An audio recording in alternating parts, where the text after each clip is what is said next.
G.'s fascination with creating unique hairstyles had become a source of fascination for the people of her town. With her big, bold, and gravity-defying hair, she never ceased to amaze and surprise everyone who crossed her path. G.R. was a true artist when it came to hairstyling. Her ever-changing styles were a testament to her limitless imagination and creativity. One day, she would have her hair shaped into a massive spiral that resembled a galaxy, and on another, she would have it woven into intricate braids resembling alien symbols. Her hair was her canvas, and she painted it with vibrant colors and otherworldly designs, transforming herself into a walking masterpiece. What made G.'s hair truly unique was its ability to stand up, literally. It seemed as if gravity had no hold on her, as she could make her hair defy its laws.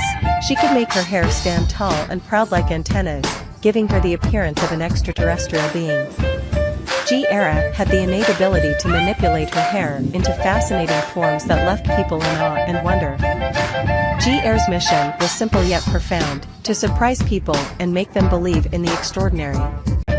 Her hair became a symbol of breaking free from societal norms and expectations.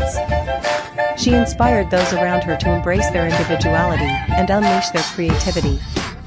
G.'s hair was not just about style, it was about expressing herself in a way that encouraged others to do the same. The people of Creativityville admired G.'s fearless approach to life. She reminded them that being different was a beautiful thing, and that standing out in a crowd was not something to be feared, but celebrated. G.'s hair, in all its glorious peculiarity, was a beacon of inspiration for her town. Every day